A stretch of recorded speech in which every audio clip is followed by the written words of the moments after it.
Have you noticed a shift, a subtle change in your energy levels after 78? Perhaps you're finding simple tasks, like gardening or even a walk around the block, more tiring than they used to be. Remember when you could effortlessly tackle a full day's errands? Now, even simple things feel draining. This isn't just about getting older.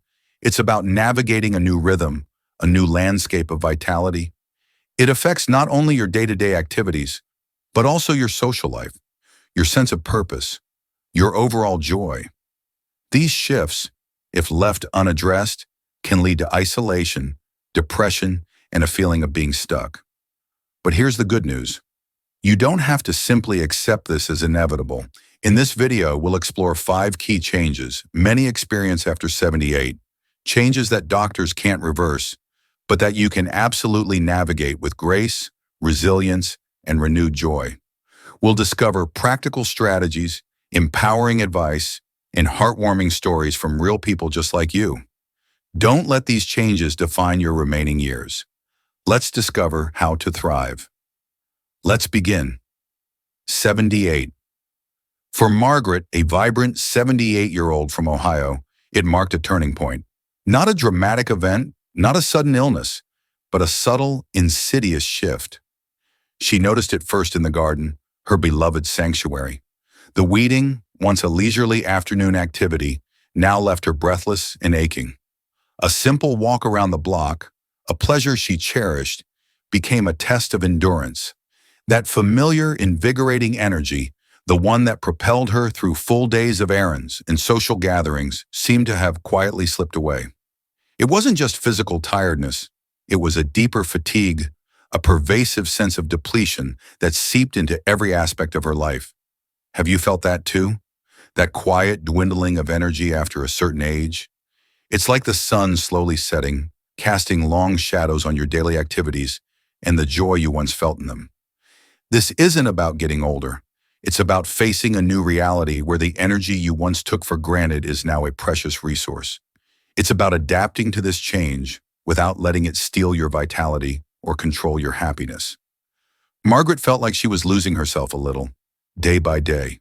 The frustration of not being able to keep up with her social life compounded her physical tiredness. She'd feel guilty for having to miss a friend's lunch or a family gathering, feeling isolated by her own body's limitations. The cheerful, outgoing Margaret started retreating more, afraid that she'd simply be too much effort. It's a common fear, born from a genuine struggle, but it doesn't have to be this way.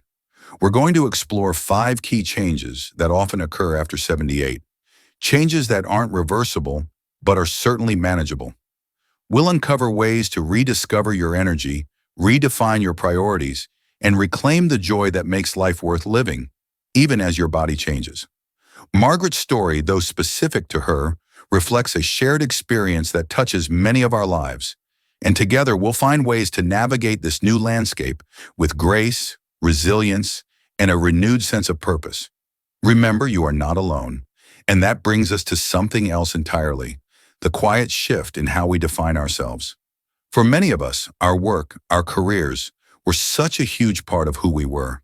It gave us purpose, a sense of belonging, a daily rhythm. Retirement, while often anticipated, can leave a surprising void. Think of Arthur, 79, from California.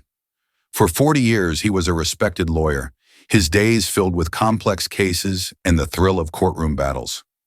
Now retired and living in a charming beachside community in San Diego, he feels adrift. The structure is gone, the daily challenges replaced by a nagging emptiness. He misses the intellectual stimulation, the camaraderie with his colleagues, the feeling of contributing meaningfully to society. Have you ever experienced that? That subtle but pervasive feeling of losing your identity alongside your job title? It's not just about filling your time. It's about finding a new sense of purpose, a new way to define yourself beyond your former occupation. It's about reclaiming your worth, proving that your value doesn't end with your retirement party. It's easy to feel lost or insignificant when a significant part of your identity is suddenly removed. Arthur found himself spending his days watching television, feeling a growing sense of dissatisfaction and, frankly, a bit useless. He felt guilty for not being productive in the traditional sense, letting his energy and skills go to waste. But here's the thing. Productive isn't just about paid work or tangible achievements. It's about engagement, contribution, and the impact you have on your community. And trust me, that impact can be immense, even without a job title. One afternoon, while volunteering at a local senior center, something shifted in Arthur. He discovered he loved mentoring young lawyers, offering his decades of legal expertise to the next generation. It wasn't the same as being in a courtroom, but it felt deeply fulfilling. He rediscovered his passion for writing, contributing articles to a legal journal. He even started a small writing group, connecting with other retirees who shared a similar yearning to create and contribute. He found his renewed purpose not just in a new career path, but by sharing his expertise, using his skills, and feeling valued again. It's a process, I know. Finding your new path after retirement, shifting your self-perception when your career has been such a cornerstone of your life. The key is to explore, to experiment, to allow yourself to discover what truly brings you joy and a sense of accomplishment. Consider this. What were your passions before your career took center stage? What skills could you offer your community? What have you always wanted to learn or do? Don't be afraid to try new things, to step outside of your comfort zone, to reimagine what a meaningful life looks like for you. Arthur's story isn't unique. It's a reminder that our value, our worth, is far greater and far more expansive than any job title. We can all find new ways to engage, contribute, and enrich our lives and those of others. The journey might be unexpected, but the destination, a life filled with purpose and satisfaction, is absolutely achievable. And that's why embracing the changes that come with age, with grace and dignity, is so crucial. Think of Mary, 85, from sunny Florida. She loved her independent life, driving herself to the beach, tending her vibrant hibiscus garden, and meeting friends for lunch. But arthritis crept in, making even the simplest tasks like getting dressed or walking to her mailbox a struggle. The loss of independence was heartbreaking. It chipped away at her self-worth, dimming the sparkle in her eyes. It's not about ignoring the physical limitations. It's about finding ways to maintain your autonomy and dignity. Have you ever felt that same sense of loss? That sinking feeling when your body no longer serves you the way it once did? It's a profound shift, a new chapter that requires acceptance, adaptability, and a whole lot of creative problem solving. The first step is acceptance, and that's not about giving up. It's about recognizing what you can do and what you might need help with. For Mary, that meant accepting that driving wasn't safe anymore. It was a tough pill to swallow, a loss of freedom, but it paved the way for new possibilities. Instead of feeling isolated, she joined a local senior center's transportation program, making new friends along the way. It also opened up opportunities to explore different interests, activities that she might not have tried otherwise. Remember, adjusting your life doesn't diminish your value. It actually enriches it with a new layer of experiences. Next, assess the areas where you need assistance. Are there simple modifications you can make to your home to increase your mobility and safety? A grab bar in the shower, ramps instead of stairs, or even just rearranging your furniture can make a world of difference. Consider assistive devices, canes, walkers, or even motorized wheelchairs. They are tools that can empower you, not limit you. They are not signs of weakness, but rather clever strategies for maintaining your independence and preserving your quality of life. Mary, for instance, found adaptive exercises which helped preserve both her mobility and her spirit. She learned to navigate the healthcare system with renewed confidence, understanding she wasn't alone in this experience. Another vital aspect is leaning into your support network. Family, friends, and neighbors are all incredible resources. Talk to your loved ones about your needs, even the little things. Don't be afraid to ask for help. They want to support you, but they may not always know how unless you tell them.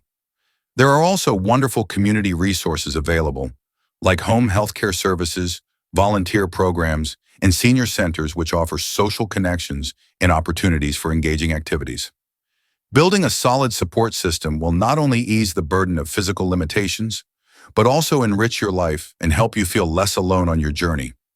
Mary found immense strength and companionship through her weekly yoga class and a book club at the center, which broadened her social circle, enriched her life, and proved that change can bring unexpected rewards. And finally, remember that self-care isn't a luxury, it's a necessity.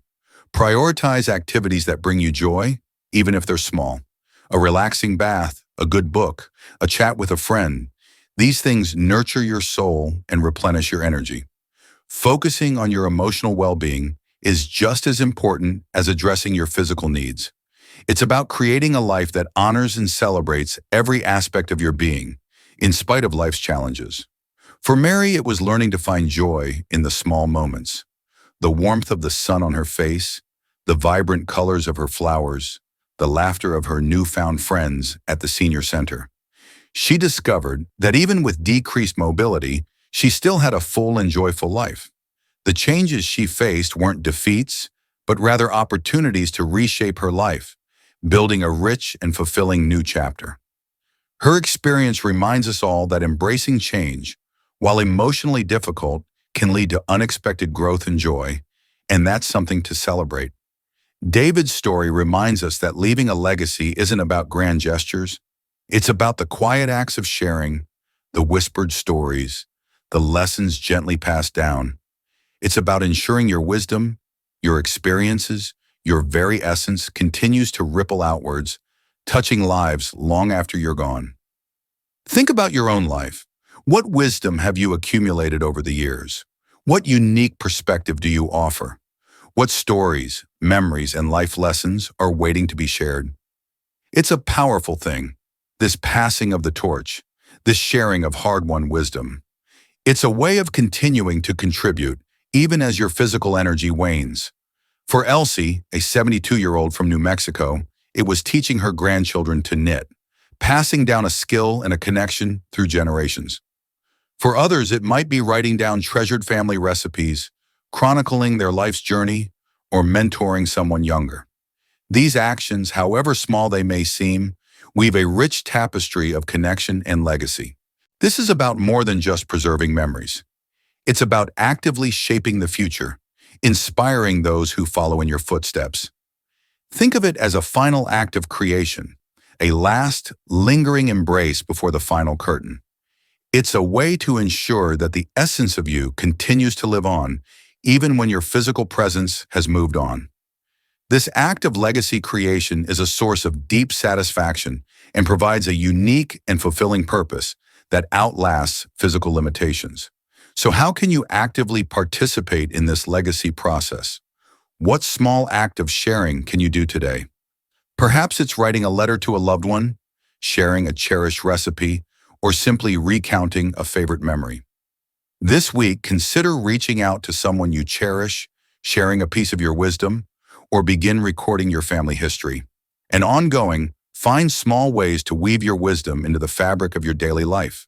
A word of encouragement, a shared experience, a lesson patiently taught. The journey of aging is challenging, yes, but it's also deeply rewarding. Remember Margaret's renewed joy in her smaller garden, Arthur's rediscovered purpose, and Mary's newfound resilience. These stories show us that even with diminishing physical energy, it's possible to find new sources of joy, purpose, and connection. It's about embracing change, accepting the challenges, and celebrating the wisdom you've gained along the way. The key is to focus on what you can do, not what you can't. Take a moment to reflect. What one thing can you do today to share your wisdom and create a lasting legacy? Perhaps you'll write a short story, share a family recipe, or simply offer a listening ear to a younger person. Share your thoughts and experiences in the comments below. Let's build a community of shared wisdom. And if you resonate with this message, please subscribe to the channel to continue this journey together. Thank you for taking this time to reflect and explore these important aspects of aging. Your stories and wisdom are valuable, and I'm grateful you're sharing them with us. Please share your thoughts, memories, and actions in the comments below. I look forward to connecting with you and continuing this conversation. Warmly, your name or channel name.